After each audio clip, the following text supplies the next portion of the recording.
Hello friends, मैं पंडित ब्रजभूषण शर्मा आप लोगों के सामने एक बार फिर। दोस्तों, आज मैं 7 नंबर के बारे में बताने जा रहा हूं। पश्चिम दिशा के बारे में मैं आपको पूर्ण रूप से ज्ञान देना चाहता हूं। आज मैं केतु के बारे में सारा कुछ बताऊंगा। केतु ग्रह क्या है, इससे क्या क्या नफे नुकसान होते हैं। दोस्तों, उसको बताने से पहले मैं आप लोगों से एक छोटा सा डिस्कस करना चाहता हूं। आप लोग मेरे चैनल पे आते हैं तो आप लोगों का हाथ जोड़ के मैं अभिनंदन करता हूं, क्योंकि आप लोग का सहयोग और प्रेम के सहारे ही मैं आज यहां पे खड़ा हूं। कोई भी व्यक्ति संसार का किसी के सहयोग के बिना नहीं चल सकता। सहयोग अगर अच्छा मिलता है तो ऊंचाइयों पे पहुंच जाता है, और सहयोग नहीं मिल पाता तो वो हमेशा परेशान रहता है। ये सब ईश्वर की इच्छा से होती है। कुछ लोगों का यह मानना है कि ईश्वर कुछ नहीं होता, तो उनकी ये भ्रांतियां हैं। आज मैं इस बारे में भी आपको थोड़ा सा बताने का प्रयास करूंगा। दोस्तों, यदि किसी भी कारण से आपको मेरा चैनल या मेरी वीडियो या मेरी बातें अच्छी नहीं लगती, क्योंकि संसार में भगवान भी सबको खुश नहीं कर पाया और पांचों उंगली भी एक सार नहीं होती, हर आदमी का सोचने का तरीका अलग होता है, तो मैं उनसे हाथ जोड़कर निवेदन करूंगा कि वो मेरी वीडियो को ना देखे करें। यह तो प्रकृति का नियम है। जब कोई व्यक्ति ऊपर चढ़ता है, आगे बढ़ने लगता है, उस व्यक्ति के अंदर एक एलर्जी की भावना उत्पन्न हो जाती है, नकारात्मक सोच उत्पन्न हो जाती है, और वह दूसरे व्यक्ति में कमियां ढूंढने लगता है। कमियां ढूंढना ही नकारात्मक सोच है। ग्रहों का खराब होना है, चंद्रमा का खराब होना, गुरु का खराब होना, राहु का खराब होना, शनि का खराब होना।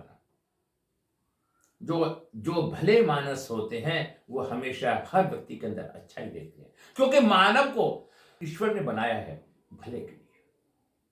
हमारा देखने का नजरिया गलत होता है, बात गलत नहीं होती, समझने का फेर होता है, और जो बात को समझ जाता है वही महान होता है। जो बात को समझ के भी नहीं समझता वही हैवान होता है। हर बात के अच्छे और बुरे दोनों अर्थ होते हैं। आप किसी भी एंगल से उसे देखो। दोस्तों, मैं वीडियो शुरू करूं उससे पहले आप लोगों से एक बार फिर दोबारा से निवेदन करना चाहता हूं। यदि आपको मेरा चैनल पसंद आता है, मेरी वीडियो पसंद आती है, तो मेरे सब्सक्राइब करें। मैं देखता हूं, एक लाइक भी करें। दोस्तों, ये ज्योतिषी जो नक्शा होता है, ये जिस समय हमारा जन्म होता है उस वक्त सौर मंडल में किस ग्रह की पोजीशन कहां पे है, ये इनका मालूम होता है। अब मैं आपको 7 नंबर केतु के बारे में बताना जा रहा हूं। दोस्तों, हमारा ये लोशो ग्रिड होता है। डेट ऑफ बर्थ से हम इस ग्रिड को बनाते हैं। 492357 816, ये हमारा लोशो ग्रिड का चार्ट है। इसके बाद हम क्या देखते हैं, हमारे पास किसी कारण से 7 नंबर है और 7 नंबर नहीं है तो क्या समस्याएं उत्पन्न होती है। अगर हमारे पास 7 नंबर है, सीधा सा मतलब है हमारा केतु अच्छा है, हमारा परिवार अच्छा होगा, हम दूसरे की रक्षा सुरक्षा करने की भावना रखेंगे। केतु का मतलब होता है झंडा सदा ऊंचा रहता है। ऐसा व्यक्ति का परिवार अच्छा होता है, संतान का सुख होता है, परिवार का सुख होता है, ऊंचाइयों पे पहुंचता है। और मैं फिर बताना चाहता हूं, उसे पत्नी सुख, वो पत्नी की केयर करता है। अब मैं छोटा सा एग्जाम्पल देना चाहता हूं। केयर तो सभी करते हैं, पति पत्नी। अगर किसी के पास 7 नंबर है और 6 नंबर है, तो वो पति अगर उसकी पत्नी बीमार हो जाती है, रसोई में जाएगा, चाय बनाएगा, चाय लाके पत्नी को पिलाएगा और उसे दवाई देगा।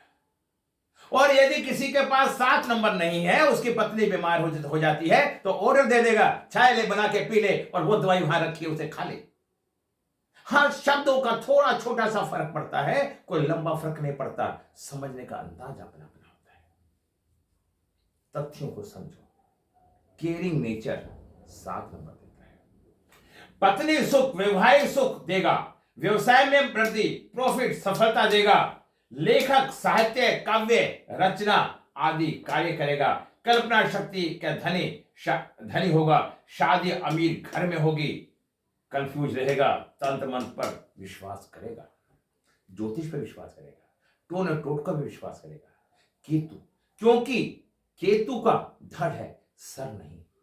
सब कुछ होने के बावजूद भी वो कंफ्यूज रहेगा, क्योंकि उसकी चाहत किससे है, राहु से मिलने की। अगर लोशो ग्रिड के अंदर मूल्यांक 4 और भाग्यांक 7 होता है तो उसके सेल्फ डेस्टिनी 80% होती है, तो वो व्यक्ति हमेशा ऊंचाइयों पर जाता है। ऐसा व्यक्ति ज्ञान के क्षेत्र में ऊंचा होता है।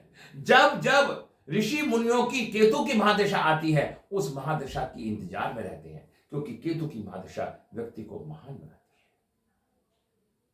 ठीक, अब मैं देखता हूं, अगर किसी कारण से किसी का केतु मिस हो जाए, 7 नंबर नहीं है दोस्तों, सब में पहले धन संग्रह नहीं कर पाता, पैसा नहीं इकट्ठा कर पाता, सेविंग नहीं हो पाती, और भाग्य उदय में रुकावट आती है, पढ़ाई में, कार्य में रुकावट, कम बातचीत, वो रिजर्व नेचर का होगा। या तो वो बोलता ही चला जाएगा या बिल्कुल शांत होकर बैठ जाएगा, किसी का कोई जवाब नहीं देगा।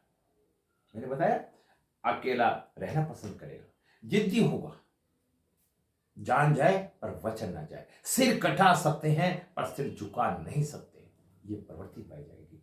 परिवार का सहारा नहीं मिल पाता, संतान के सुख में कमी होती है, उसके पुत्र की संतान नहीं हो पाती और परिवार एकाग्र नहीं हो पाता, संतान हो जाती है तो बुढ़ापे में उसका सहारा नहीं बन पाती। दोस्तों, एक बात की बहुत अर्थ है, मैं आपको थोड़ा सा बताने देना चाहता हूं। 7 नंबर पश्चिम दिशा, इसका मालिक शनि होता है, लेकिन लोशो ग्रिड के अंदर हम साउथ से काउंट करते हैं, इसलिए एंगल घूम जाता है। डिस्टर्ब ना हो कि 7 नंबर केतु है, पश्चिम दिशा बोली जा रही है, और 7 नंबर शनि की दशा होती है। सब इनकी दिशाओं को पलटने का प्रयास कीजिए। अब व्यक्ति पे अगर ये 7 नंबर मिस होने पे बीमारियां कौन हो सकती है दोस्तों? 7 नंबर मिस होता है तो उसके अंदर भावनात्मक सूत्र नहीं होता, तुतलाट भी हो सकती है।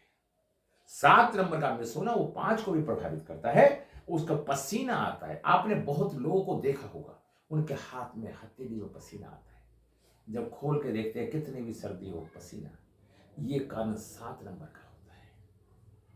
हम सोचते हैं कि पसीना क्यों आ गया, तो उस ऐसे व्यक्ति के एलर्जी होती है, गैस होती है, पेट खराब रहता है, और कहीं ना कहीं शरीर के अंदर ऑपरेशन होने की संभावना भी रहती है। वैदिक कुंडली के अंदर जहां केतु बैठ जाता है, उस पार्ट के अंदर तिल की भी संभावना होती है। उल्टा सीधा खाने से एलर्जी होती है, बढ़ती उम्र के साथ बहरापन, दृष्टिकोण की समस्या, वायरल रोग, पैरों में तकलीफ रहती है। जितनी भी एलर्जी होती है, पीछे कोरोना फैला तो केतु का ही प्रभाव था। केतु वायरल की उत्पत्ति करता है। दोस्तों, यदि आपको लोशो ग्रिड बनानी है, अपने बच्चे का भविष्य देखना है, बच्चा विदेश जाएगा या नहीं जाएगा, विदेश में कामयाब होगा या नहीं होगा, इन सब की जानकारी जो हमारे बच्चे के जन्म के समय ग्रहों के नक्षत्रों का जो नक्शा है, जो कुंडली है, उसके आधार पर हम बताते हैं। कभी कभी हम अज्ञानता के वशीभूत गलत कार्य कर जाते हैं, क्योंकि उसके भाग्य में वो निर्धारित होते हैं। हम किसी के डेट ऑफ बर्थ को नहीं बदल सकते, लेकिन डेट ऑफ बर्थ को ना बदल के, अगर डेट ऑफ बर्थ गलत है तो नाम को ठीक करके या सही ग्रहों का उपाय करके उसकी एनर्जी को बैलेंस कर सकते हैं, जिससे वो व्यक्ति जीवन में सफल होता है। दोस्तों, आप अपना मोबाइल नंबर ठीक करवाएं, अपना नाम ठीक करवाएं। अगर आपका 4-8 डेट ऑफ बर्थ आ रही है, 4-8-9, तो आपका कहीं ना कहीं कमी है, तो आप कृपा करके मुझसे कांटेक्ट करें। मेरे यहां पे कंसल्टेंसी भी होती है, मेरे यहां पे क्लासें भी चलती हैं, एक जेन्युइन फीस ली जाती है। मेरे यहां 21,000 का बैच मात्र 7,000 में चालू हो रहा है। दोस्तों, यदि आपको ज्ञान लेना है तो मुझसे संपर्क जरूर करने का प्रयास करें। दोस्तों, मेरा मोबाइल नंबर मेरा हर मेरी वीडियो पे लिखा हुआ है, फिर भी नहीं है किसी के पास तो 9368433275। अगर जो व्यक्ति पूरी वीडियो देखेगा, वीडियो मेरी थोड़ी लंबी जरूर हो जाती है, अगर आप ढंग से वीडियो देखेंगे, ये केतु की वीडियो बना रहा हूं मैं। देखिए, ज्ञान जब ही प्राप्त होता है जब हमारे समर्पण होता है। अगर आपको अच्छा लगता है तो मेरी वीडियो देखें और मेरे संपर्क में आए, और नहीं लगता तो कोई बात नहीं, मैं किसी को खुश नहीं कर सकता। अरे भगवान ने खुश नहीं करा तो मैं तो होता ही कौन हूं। मैं किसी के काम आ सकूं, ये मेरा सौभाग्य है।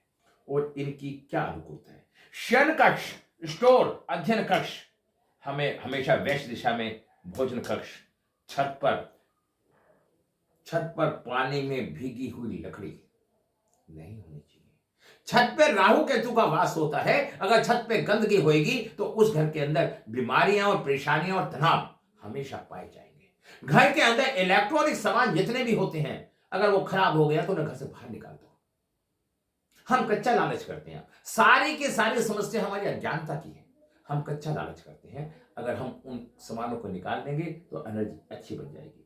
चाहे छत पर पानी की टंकी, पार्किंग होनी चाहिए, भोजन कक्ष, ठीक है, अनुकूल और प्रतिकूल अशुभ इस दिशा बढ़ना व घटना दोनों वास्तु दोष है। ना तो लंबाई बढ़नी चाहिए ना घटनी चाहिए, पूरी होनी चाहिए। घर के मुख्य का कमरा रसोई घर नहीं होनी चाहिए। मैंने बता ही दिया आपको केतु के बारे में। अगर आपका मंगल खराब है तो एनर्जी कहां से आएगी? आपका सूर्य खराब है तो आपको मान सम्मान कहां से मिलेगा? आपका चंद्रमा खराब है तो आपको मानसिक शांति कहां से मिलेगी? अगर आपका बुध खराब है, ज्ञान कहां से मिलेगा? और अगर आपका बृहस्पति खराब है तो आपका बुजुर्गों के प्रति, ब्राह्मणों के प्रति ज्ञान नहीं होगा।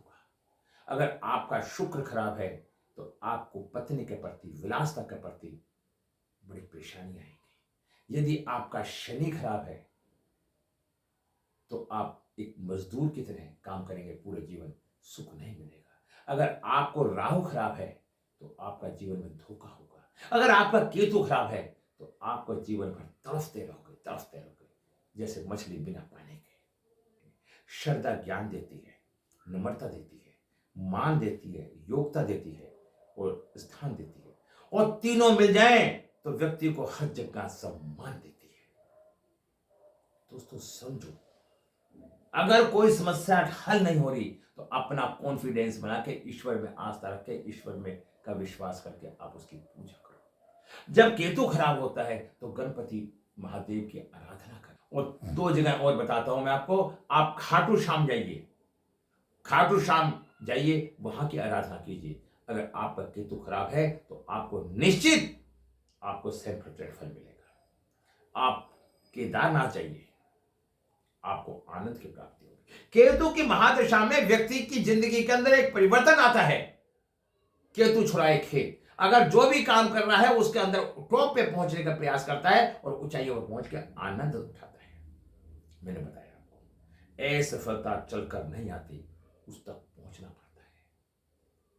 जैसे हम अपने में आलस ले आते हैं, जितने भी विकृतियां हैं वो असफलता की निशानी है। अपने आचरण से ही दूसरों को प्रभावशाली शिक्षा दे सकते हैं, और उन अच्छी अच्छी बातों को करने से कोई फायदा नहीं जिसे आप जीवन में अपने पे ना उतार सको।